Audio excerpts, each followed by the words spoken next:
Welcome back to the deep dive. We take this complex stuff, like CMMC assessor guidance and the actual rules, and, well, we try to give you that knowledge shortcut you really need.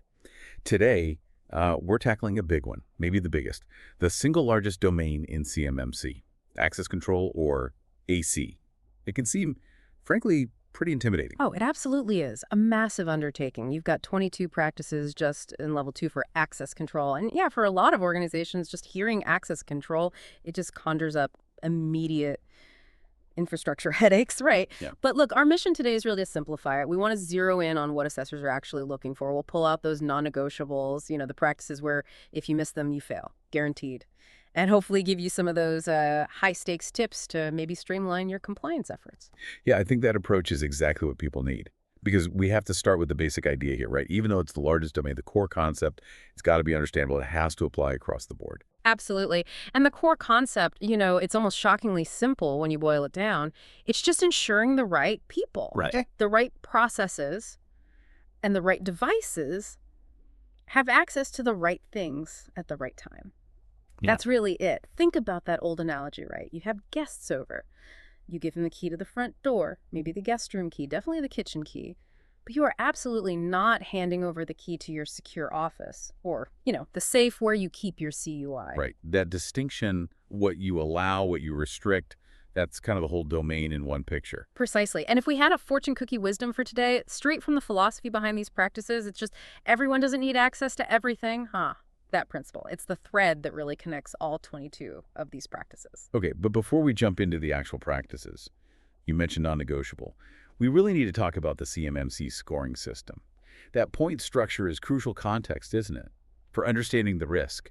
Oh, it's fundamental. It is the bedrock of the whole assessment process. CMMC assigns points to every single practice. 1, 3, or 5 points. Yep. And that number tells you the criticality level. Understanding this is absolutely essential for you, the learner, so you can prioritize where you put your resources, your time, your effort. Okay, let's break down those tiers then, clearly. All right. The 5 pointers, these are the absolute foundation. They represent security practices deemed, essential for protecting CUI. If you can't satisfy a 5-pointer, you fail the assessment for that domain, period. They are completely non-negotiable. You cannot fix them later with a POAM, a plan of action, and milestones. They have to be correct, implemented, working before the assessment gets signed off. Okay, so 5 pointers are hard stops. Showstoppers if they're not right. Exactly. Then you have the 3-pointers, still very important, right? They represent strong security hygiene. But they aren't quite as critical as the 5-pointers in terms of instant failure. You have less wiggle room with these than the 1-pointers, definitely, but missing one usually points to a weakness, maybe not an immediate active security breach. And then finally, the 1-pointers. These are generally seen as, let's say, minor deficiencies. Often policy-related, maybe related to less direct controls. If you miss a 1-pointer, you might potentially be allowed to address it with a POAM. But even then, assessors need very specific, time-bound, realistic plans for fixing it. That framework gives us a really clear roadmap then. We're going to focus hard on those high-stakes, critical 5-pointers first, because those are the ones you just have to nail.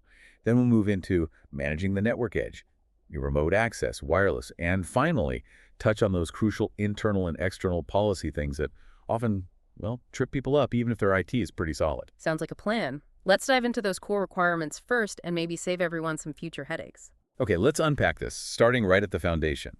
If an organization is just starting out on this access control journey, what's the single most fundamental practice they absolutely must get right? That would be practice 3.1.1, authorized access control. It's the very first 5-pointer we hit in this domain. So right away, it's an immediate non-negotiable hurdle in the assessment. This practice is all about setting up and, crucially, enforcing the rule that only authorized entities can even touch the system holding CUI. And what exactly does 3.1.1 say you need to control? What are those entities? It breaks it down into 3 specific categories you have to limit access for. 1, authorized users. 2, processes acting on behalf of authorized users. And 3, devices, which includes other information systems too. Assessors are going to look really closely at how robustly you define and control each of these 3. Okay, let's start with people. That seems like the most straightforward one, maybe. It is, relatively speaking, yeah. People means your employees, your contractors, anyone with a login.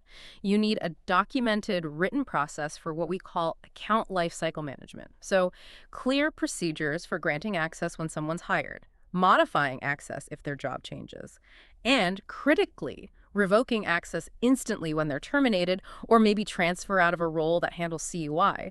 Assessors will actually sample employee records. They'll check the access someone has against their current job description to make sure it lines up. Okay, but where I think a lot of places might stumble is that second category, processes.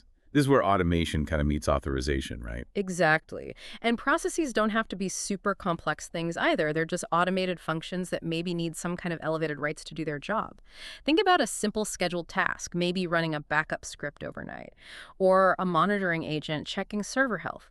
If that process needs to run using, say, service account credentials that give it access onto the COI network or COI data, well, then that process is effectively acting on behalf of an authorized user. Ah, okay. So if I have like a network monitoring tool using a special service account to check my file server's health, I need to treat that service account, that process, with the same kind of rigor as a human user. Precisely. That process, that service account, it has to be controlled, documented, and justified. Why does it need the access it has? Assessors will absolutely ask for a list, a catalog of all your service accounts and automated processes, and they'll want details on the minimum permissions needed for them to actually function.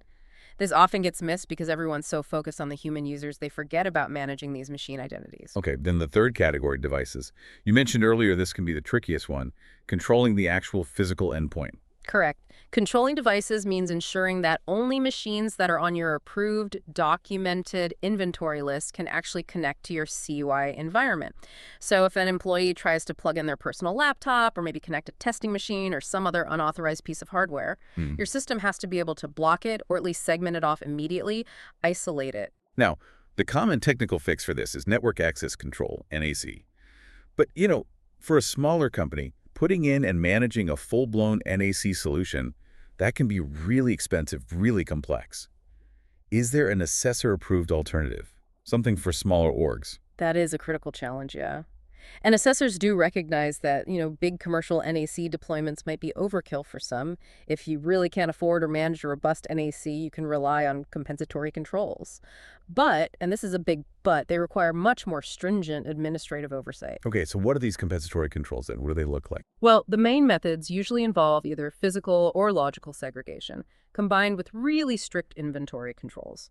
For physical controls, you might enforce really rigorous physical security, maybe locking down network ports so only specific known MC addresses can connect, or using specific VLANs for CUI accessing devices. For logical controls, you'd rely heavily on things like static IP addressing, careful VLAN segregation, and extremely tight firewall rules. Rules that only permit communication between a very defined list of authorized IP addresses. The critical point here, the caveat, is your documentation has to be absolutely flawless. Right, so that's the key takeaway. If you don't have the fancy tech like an ASCII, you have to make up for it with meticulous administrative rigor.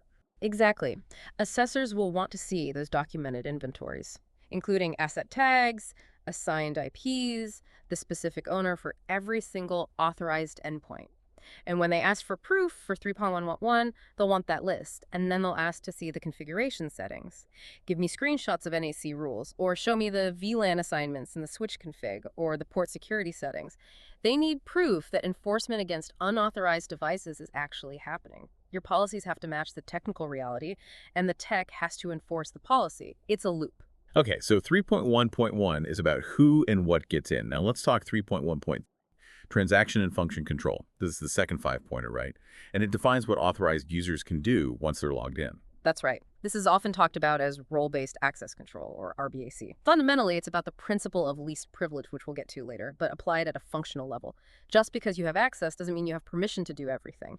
You need to limit what functions or transactions users can actually perform, limiting it to only those things required by their specific job description. Can you give me a technical example, something beyond just simple read versus write access on a shared folder? Sure, certainly. Think about administrative functions. A typical admin user, they might need the ability to reset passwords, maybe unlock accounts for users. Okay. But should that same user have the function to, say, modify the system's core security policies? Or disable the auditing system? Almost certainly not. Or maybe within a specific application, a user is authorized to view customer records. Fine. But should they have the function available to perform a bulk export of the entire customer database? 3.1.3 requires you to define those high-impact functions and transactions, and then restrict who can perform them. And how is this usually handled technically in typical IT environments? Usually through very granular permission settings, managed either by the operating system itself or within the application. So in Windows shops, we rely heavily on user groups in Active Directory, or maybe specific security groups built into the application. If a user is in the Tier 1 support AD group, for instance, we need to demonstrate that this group only has the function of running, say, the password reset script, and definitely not the function of accessing the domain controller configuration directly. In the documentation, what's the assessor looking for there? They're looking for the organizational policy that actually defines these authorized functions. Where is it written down what the IT team is allowed to do versus, say, the R&D team? This definition might live in HR policies for how accounts are provisioned, or in specific departmental standard operating procedures, SOPs, or maybe in the main acceptable use policy. The key is, first, defining those functions, what they can do, and then second, providing the evidence, usually those technical configuration screenshots showing that your system enforces those definitions, typically through group membership restrictions. Okay, so the assessor is strictly checking that alignment.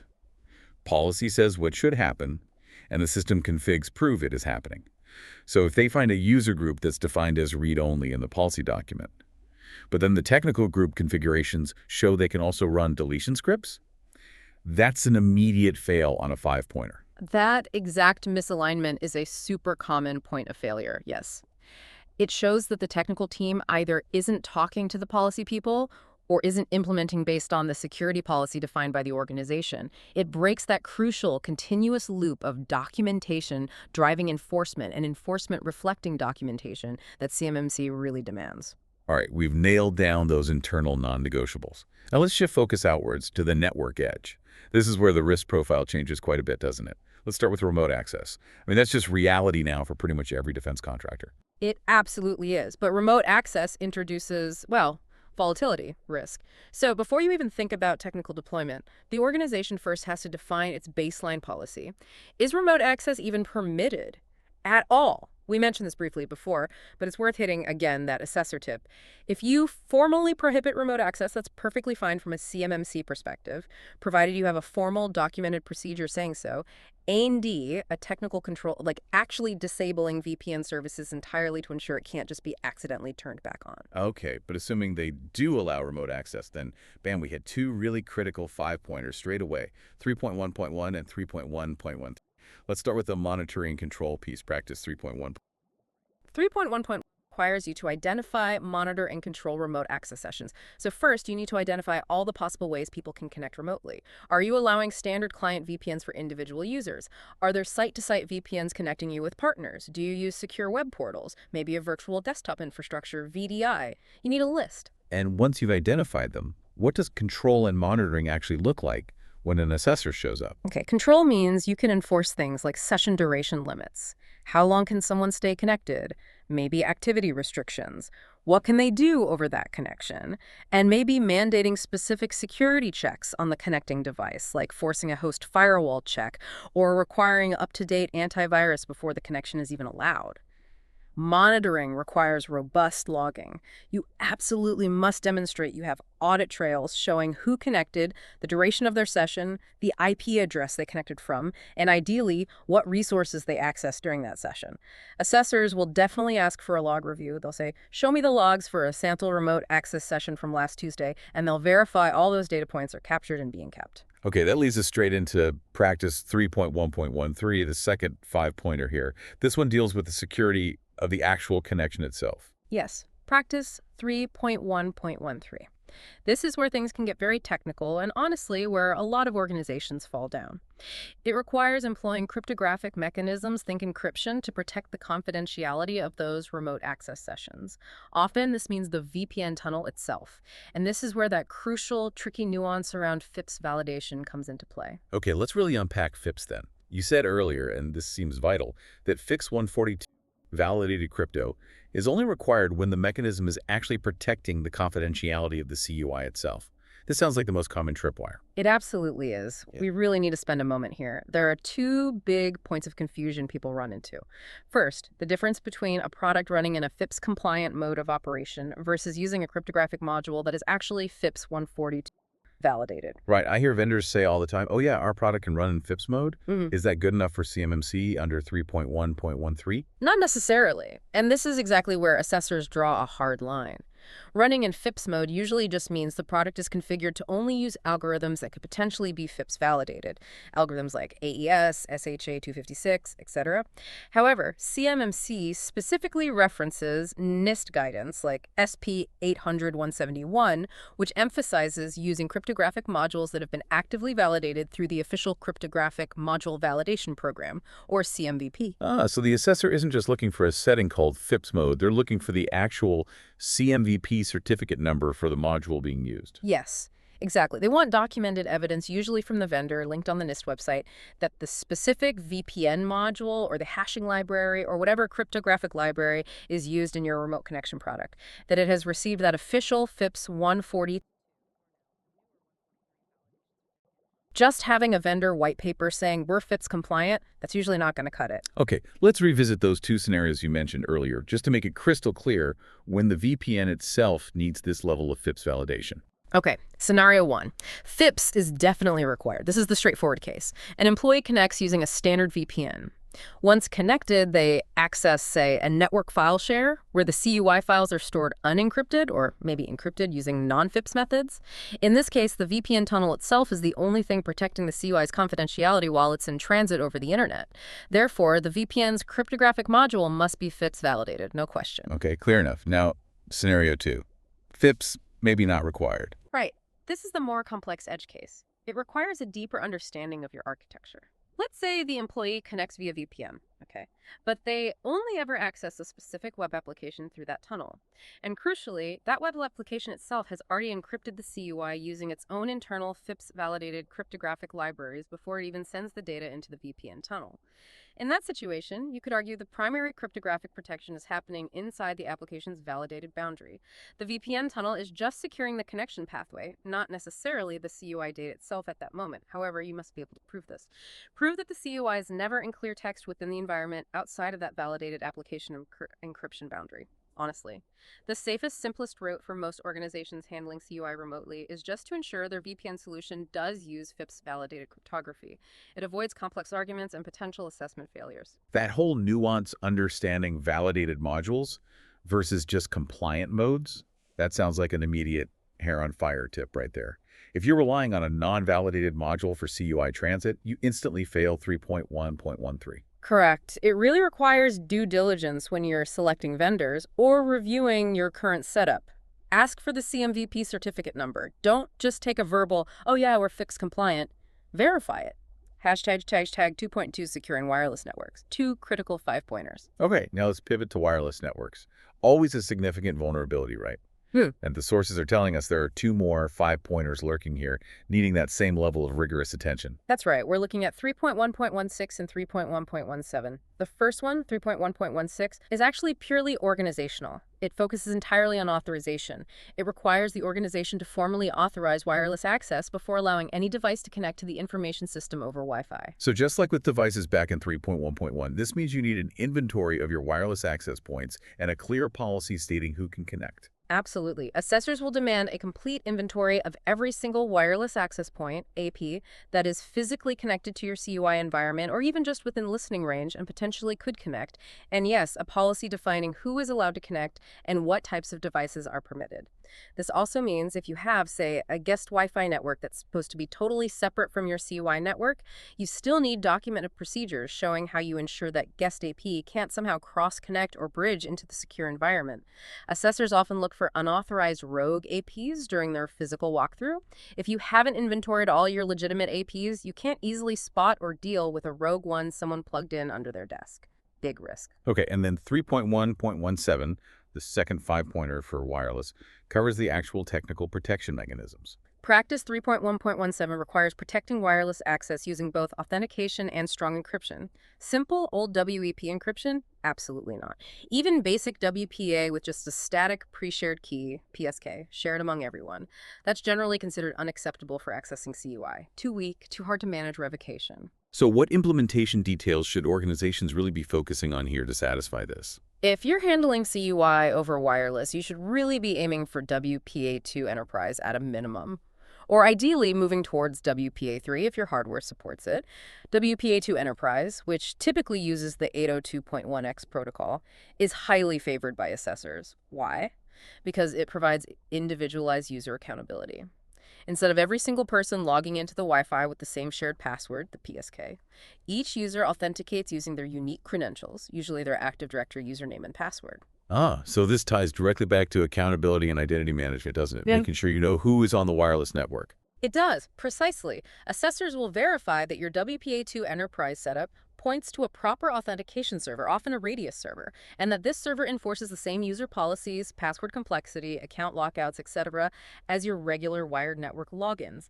They're checking that you don't just have strong encryption, like AES with WPA2, but also strong authentication that stops unauthorized people from easily jumping on the network, even if they somehow got hold of an old, less secure PSK you might have used in the past. Managing mobile devices. Practices 3.1.18 and 3.1.19. Okay, finally in this network edge section, let's tackle mobile devices. But before we even look at the practices, we absolutely have to re-emphasize that CMMC definition of mobile device, right? Because it causes confusion. Yes, this is a massive point of confusion across the defense industrial base, so let's be clear. Based on the official CMMC glossary and the underlying NIST SP 800-171 guidance, mobile devices typically do not include laptops. Laptops are generally treated as standard endpoints covered by other controls. In this specific context, mobile devices means things like smartphones and tablets. Your iPhone, your Android phone, your iPad. Making this distinction is absolutely critical for correctly scoping the next two practices we need to discuss. Okay, good clarification. So focusing purely on phones and tablets, practice 3.1.18. This one's a 5-pointer. Correct. 3.1.18 requires the identification, authorization, and monitoring of mobile devices, again, phones and tablets, that connect to or access CUI. So if you allow employees to check their CUI-related email on their personal smartphone or access a CUI repository via an app on their tablet, that device falls squarely under this control. You have to somehow inventory it, authorize its use via policy, and implement controls to monitor its connection status and security posture. And the main technical solution here, the one most organizations use, is pretty much universally mobile device management, or MDM, right? That's definitely the most effective and common path, yes. An assessor evaluating 3.1.18 will require evidence that your MDM solution is actually enforcing baseline security measures on these devices before they're allowed to access CUI. Things like enforcing mandatory screen locks with strong passcodes or biometrics, requiring automatic data wipes after, say, 10 failed login attempts, ensuring device encryption is enabled. They will want to look at the MDM policy settings themselves to ensure they align with your documented security policies for mobile device access. Got it. Then practice 3.1.19, the last one in this section, specifically addresses the CUI data that might reside on those mobile devices. And this one's a 3-pointer, not a 5. That's an important distinction and criticality, yes. 3.1.19 specifically requires encrypting any CUI that is stored locally on mobile devices. And critically, it requires using FIPS-validated cryptography for that storage encryption. So if an employee downloads a CUI document from email onto their phone's local storage or saves it from a CUI app onto their tablet, that data at rest encryption must meet that same FIPS 142 standard we talked about for VPNs. Okay, so this means if an employee is using, say, a corporate-issued phone but somehow manages to disable the built-in encryption, or if the operating system's native encryption hasn't actually been FIPS-validated by the vendor, which can be tricky for some platforms, you could be non-compliant on 3.1.19. Absolutely. This really requires proactive MDM policies that can, first, confirm the device's encryption status is active, and second, ideally enforce the use of FIPS-validated storage modules or perhaps secure encrypted containers for any CUI data handled by approved apps. The key focus for 3.1.19 is ensuring that the CUI data at rest on that phone or tablet is protected to the high cryptographic standard required by the government. Okay, we've secured the perimeter, at least conceptually. Now let's turn inward and talk about some internal operational pitfalls. Starting with a principle everyone recognizes, but maybe don't always implement perfectly. Practice 3.1.5, the principle of least privilege. This one's a three-pointer, so a weakness here won't immediately fail you like a five-pointer, but it's still considered critical security hygiene. Practice 3.1.5 is absolutely foundational, yeah. It really speaks directly to that need-to-know principle we mentioned earlier. Users should only have the bare minimum access, the minimum privileges, functions, data access that is strictly necessary for them to perform their current defined job function. Nothing more, nothing less. Okay, in theory, that makes perfect sense. But let me pose a challenge here, something practical. IT departments, especially in smaller companies, often just lack the sheer bandwidth to manually audit every single user's complete set of privileges every time someone changes roles or a new app gets rolled out. It just builds up. So if an assessor comes in, does a sample audit, and finds, say, 30% of the accounts they check have accumulated excessive access over time, what's the fastest path to remediation? How do you demonstrate commitment to fixing this principle, even if you failed it initially? That is the harsh reality of implementation, isn't it? And yes, that gradual accumulation of access, sometimes called privilege creep, is the single most common reason organizations fail on 3.1.5. The fastest path to remediation, even if it's discovered during an assessment, is to immediately institute, formalize, and document a robust role-based access control, RBAC, audit process. Tell me more about that audit process. What does it need to look like to satisfy an assessor? The assessor needs proof that you've recognized the flaw and, more importantly, that you now have a concrete mechanism to fix it proactively and keep it fixed. So you must immediately pull reports of who belongs to high privilege groups, think domain admins, server operators, maybe specific application owner groups. Then you need to rigorously map those memberships directly back to each individual's official current job description.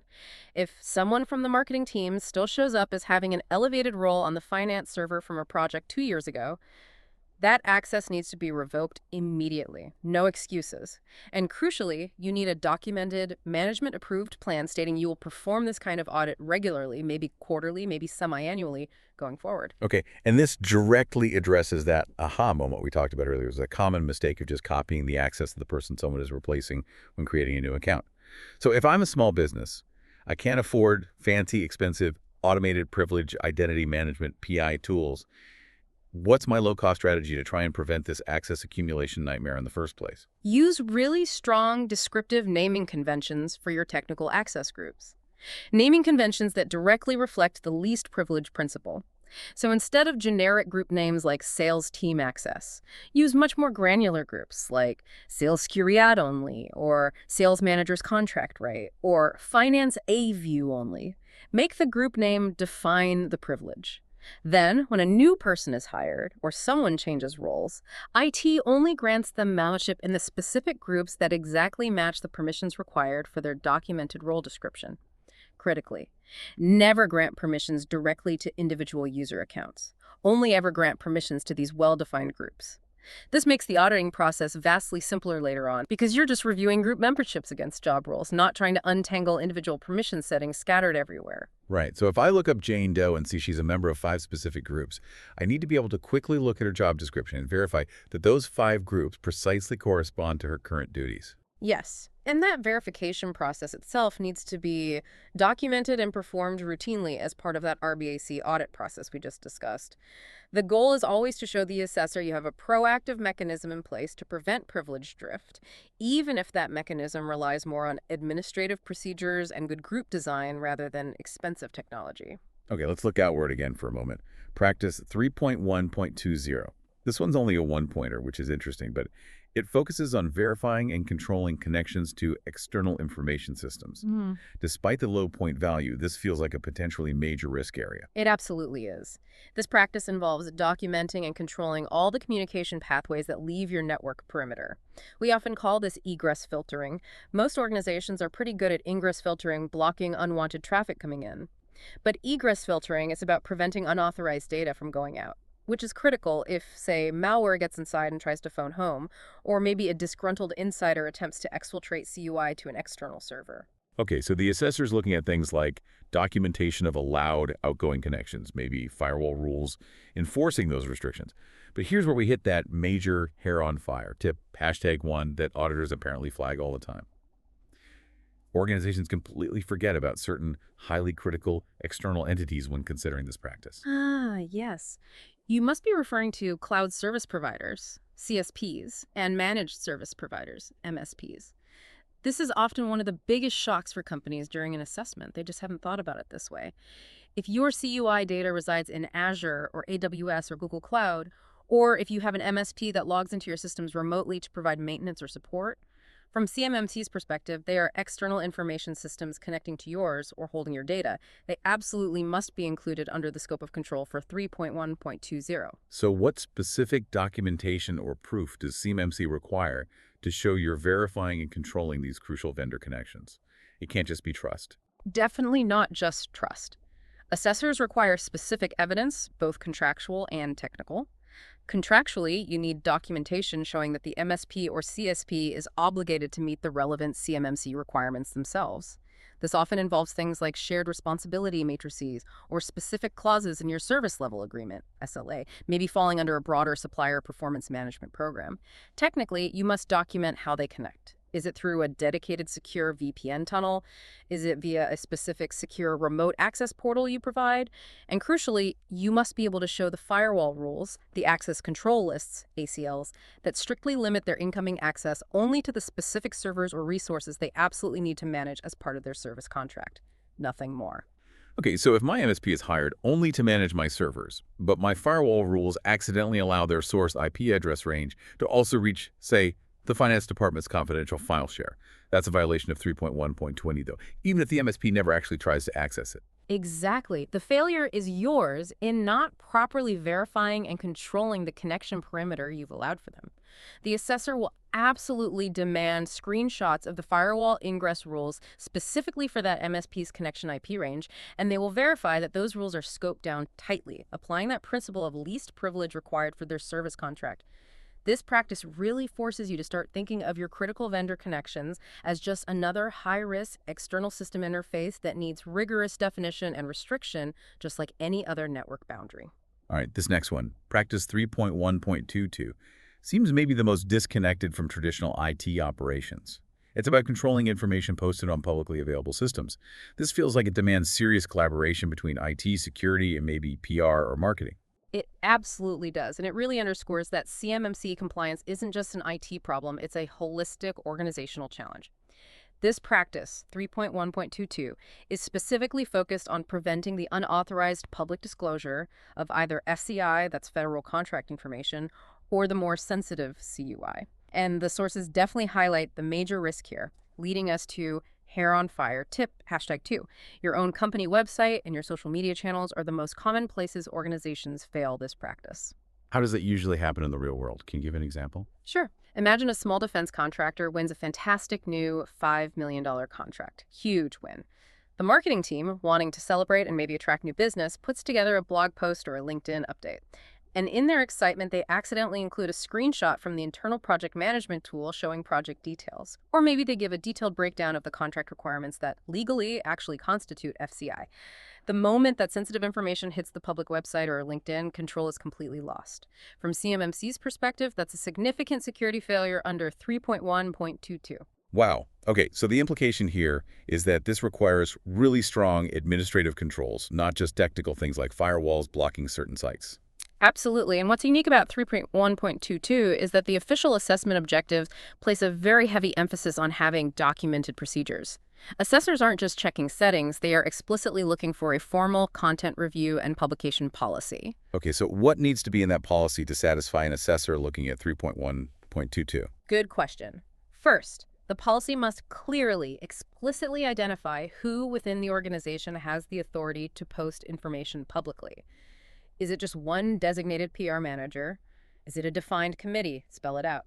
Second, it must outline the specific steps the organization takes to prevent sensitive information, FCI or CUI, from being posted. This often includes things like mandatory annual training for anyone involved in content creation, making sure they understand what constitutes FCI CUI in the first place. And third, and this is the most critical part, for proof, you must provide actual evidence that the content is reviewed and formally approved before it gets published. This usually means documenting some kind of internal workflow. Maybe the draft blog post goes to the security officer or the compliance manager. They review it against FCI/CUI definitions, and they have to electronically sign off or reply with approval before the marketing person is allowed to hit the publish button. Right. So an assessor isn't just going to ask the IT director for a network report here. They might actually go talk to the marketing director and say, show me the documented approval chain for the last 3 blog posts you published. Exactly that. They are verifying the organizational policy compliance and its enforcement, not just network settings. You simply cannot solve Practice 3.1.22 with a firewall rule. You solve it with clear cross-departmental accountability, documented procedures, and proof that those procedures are actually being followed consistently. Wow, this has been an incredibly detailed, really practical look at CMC access control. We've gone from those absolute non-negotiable 5-pointers all the way through to these less obvious but critical policy pitfalls involving social media and vendors. Let's try to quickly summarize the absolute key takeaways for you, the learner, the essentials you really need to focus on right now. First, absolutely relentlessly prioritize those 5-pointers, those critical compliance functions. That's 3.1.1 and 3.1.3 for core authorization and function control. Get those right first. Then 3.1.2 and 3.1.13 for remote access, paying super close attention to getting that FIPS 142 validation certificate proof for your crypto modules. And 3.116 and 3.117 for nailing down wireless security, ideally pushing towards WPA2 enterprise or better for that individual accountability. Okay, second big takeaway. Technical implementation has to be perfectly mirrored by your administrative documentation, and vice versa. You need meticulously current inventories, documented lists of authorized users, processes, devices, external connections, all of it. And then you must be able to demonstrate, show the assessor that your technical configurations, your AD groups, your firewall rules, your MDM settings actually enforce those documented policies flawlessly. That alignment is key. And third, please do not neglect those hair on fire areas we highlighted. Remember that Practice 3.1120, controlling external connections, absolutely must include rigorous contractual and technical control over your cloud service providers and your managed service providers. Don't forget them. And really enforce that content review policy we just talked about for Practice 3.1.22, controlling public information. Make sure it's being followed across the entire organization, not just IT. That brings us perfectly to the final, expert synthesis. You've reiterated multiple times that access control is foundational. It doesn't exist in a vacuum. So how does successfully implementing these 22 AC practices really help fortify the broader CMMC framework? Where are the connections? That really is the key to efficient, effective compliance, isn't it? Thinking about the connections. Access control practices, they don't just protect CUI directly. They actively enable other CMMC domains to function correctly. For example, your successful implementation of Practice 3.1.1, having that documented, current, accurate inventory of all authorized users, that inventory is the fundamental input required for the entire authentication domain. If you don't definitively know who should have access in the first place, how can you possibly enforce strong authentication methods like multi-factor authentication, MFA, correctly for all of them? You can't. Ah, okay. And I assume it directly impacts audit and accountability as well. Precisely. If you're successfully implementing, say, 3.1.12 by properly monitoring and controlling all your remote access sessions, you are automatically generating the rich, detailed audit logs that are explicitly required by the Audit and Accountability AU domain. Clean, well-defined access control leads directly to clear, meaningful audit trails.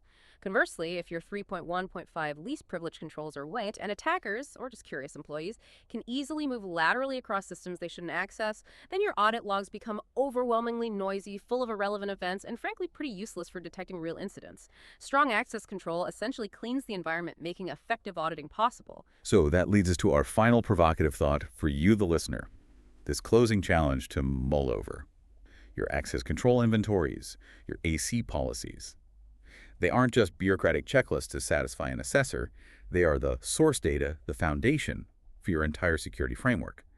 So the challenge is, how do your current AC inventories and policies directly enable or maybe hinder effective logging, auditing, and authentication rules in those other critical CMMC domains like IA and AU? Are they connected?